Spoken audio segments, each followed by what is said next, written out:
Hi, hello everyone. Welcome to my channel Longer Princess and this is me Kavipriya. நம்மளுடைய சேனலில் ரொம்ப நாள் கழித்து வீடியோ போட ஆரம்பித்தாச்சு. நேற்று டே 1 வீடியோ யாரும் பார்க்காம இருந்தீங்கன்னா போய் பார்த்துட்டு வந்துடுங்க. இன்றைக்கி டே 2 வீடியோ. இந்த டே 2 வீடியோவுமே கிட்டத்தட்ட என்னுடைய டே ரொட்டீன் மாதிரி தான் இருக்க போகுது. ஆனால் இன்னும் அடிஷ்னலாக சில விஷயங்கள் நம்ம தெரிஞ்சுக்க போகிறோம். அதுக்கு முன்னாடி சேனலை சப்ஸ்கிரைப் பண்ணாதவங்க கண்டிப்பாக சப்ஸ்கிரைப் பண்ணிவிடுங்க. ஓகே, இன்றைக்கி நம்மளுடைய வீடியோவில் என்ன பார்க்க போகிறோம் அப்படின்னு பார்த்தீங்கன்னா, கற்பூரவள்ளி இலை எங்களுடைய மாடி தோட்டத்திலேருந்து கிடச்சிது. அதுலேருந்து ஒரு ட்ரிங்க் அண்ட் நம்மளுடைய ஹேர் க்ரோத்துக்கு நம்ம செய்ய வேண்டிய யோகாஸ் என்னென்ன அப்படின்னு பார்க்க போகிறோம். வாங்க வீடியோக்குள்ளே போகலாம்.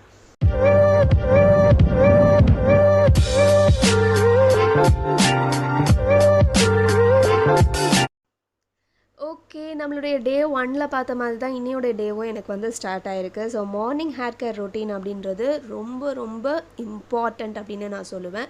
நம்மளுக்கு ஹேர் க்ரோத் இருக்கணும்னு எதிர்பார்ப்போம், அதை மெயின்டைன் பண்ணணும்னு எதிர்பார்ப்போம்.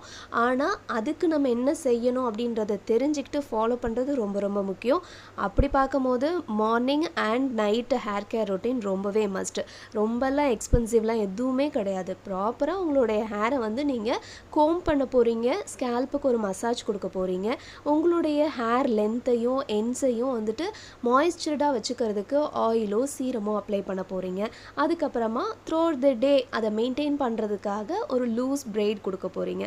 ஸோ ரொம்பவே சிம்பிளானது, யார் வேணால் ட்ரை பண்ணலாம். ஹேர் கேர் ரொட்டீன்னோடனே பெருசாக அப்படின்றது யோசிக்கவே வேண்டாம்.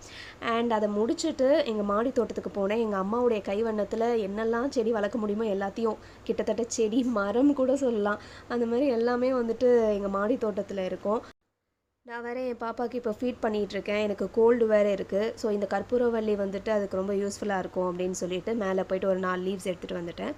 அந்த ட்ரிங்க்கை ரெடி பண்ணுறதுக்கு முன்னாடி யோகாஸ் என்னெல்லாம் இருக்குது நம்மளுடைய முடி வளர்ச்சிக்கு அப்படின்னு பார்த்துடலாம்.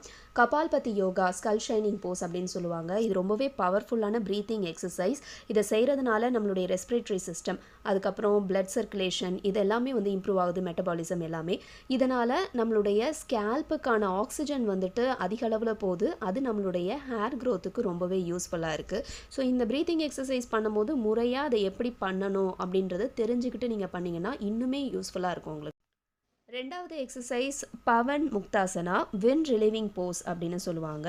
ஸோ இது நம்மளுடைய ஸ்கேல்ப்புக்கான பிளட் ஃப்ளோவை இன்க்ரீஸ் பண்ணுது. அதனால நம்மளுடைய முடியுடைய வேர்க்கால்கள், ரூட்ஸ்ன்னு சொல்லுவாங்க இல்லையா, அது ரொம்பவே ஸ்ட்ராங்காக வளருது. கான்ஸ்டிபேஷன், இந்த மாதிரி வயிறு சார்ந்த பிரச்சனைகள் இருக்கும்போது அவனுடைய ஹேர் க்ரோத்தை பாதிக்கும். அந்த மாதிரி பிரச்சனைகள் வராமல் இது தடுக்குது. அடுத்ததாக நம்ம பார்க்க போகிறது உஸ்திராசனா, கேமல் போஸ் அப்படின்னு சொல்லுவாங்க.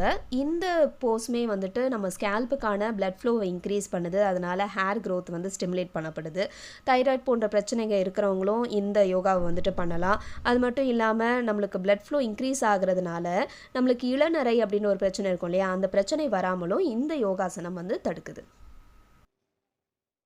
அண்ட் இப்போ நம்ம பார்த்துட்ருக்கிறது சசங்காசனா, ரேபிட் போஸ் அப்படின்னு சொல்லுவாங்க. ஒரு சிம்பிளான ஃபார்வர்ட் பெண்டு தான். சரியான முறையில் எப்படி செய்யணும் அப்படின்னு நம்ம தெரிஞ்சுட்டு பண்ணும்போது அதனுடைய கம்ப்ளீட் பலன் நம்மளுக்கு கிடைக்கும். இதுவுமே நம்மளுடைய ஸ்கேல்ப்புக்கான பிளட் ஃப்ளோவை இன்க்ரீஸ் பண்ணுது. அதனால் ஹேர் ஃபாலிகல்ஸ் ரொம்ப ஸ்ட்ரென்தன் ஆகுது, ஹேர் ஃபாலும் கம்மியாகுது. அண்ட் நெக்ஸ்ட்டு ரொம்பவே சிம்பிளான ஒரு யோகாசனம் அப்படின்னு சொல்லலாம். எங்கே வேணால் நம்ம உட்காந்து இதை பண்ணலாம். பாலியம் யோகா, ரப்பிங் நெயில்ஸ், இது நிறைய வீடியோஸில் கூட நிறைய பேர் ஷேர் பண்ணியிருப்பாங்க.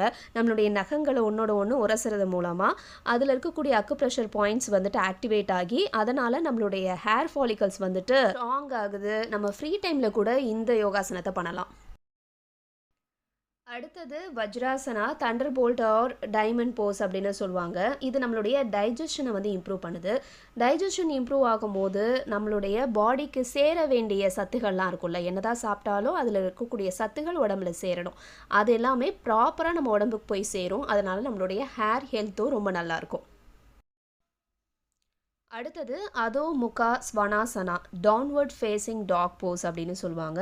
இதுவுமே டைரெக்டாக நம்மளுடைய ஸ்கேல்ப்புக்கான பிளட் ஃப்ளோவை இன்க்ரீஸ் பண்ணுது, ஆக்சிஜனேட் பண்ணுது நம்மளுடைய பிரெயின் சிஸ்டமை. இதனால் நம்மளுடைய ஹேர் ஃபாலிகல்ஸும் ரொம்ப ஸ்ட்ராங் ஆகுது. அடுத்தது பாலாசனா, சைல்ட் போஸு. ஸ்ட்ரெஸ்னால் ஏற்படக்கூடிய ஹேர் ஃபாலை கண்ட்ரோல் பண்ணுறதுக்கு இந்த யோகாசனத்தை நம்ம பயன்படுத்திக்கலாம். அடுத்ததாக நம்ம பார்க்கக்கூடிய யோகாசனம் திரிகோணாசனா, ட்ரையாங்கிள் போஸ் அப்படின்னு சொல்லுவாங்க. இதுவும் பிளட் சர்க்குலேஷனை என்டையர் பாடிக்கு வந்துட்டு இம்ப்ரூவ் பண்ணுது. அது மட்டும் இல்லாமல் blood pressure, stress, anxiety issues இருக்கிறவங்க, அதுக்கப்புறமா லங் ரிலேட்டடாக இருக்கக்கூடிய இஷ்யூஸ் இருக்கிறவங்க இந்த யோகாசனத்தை செய்யலாம்.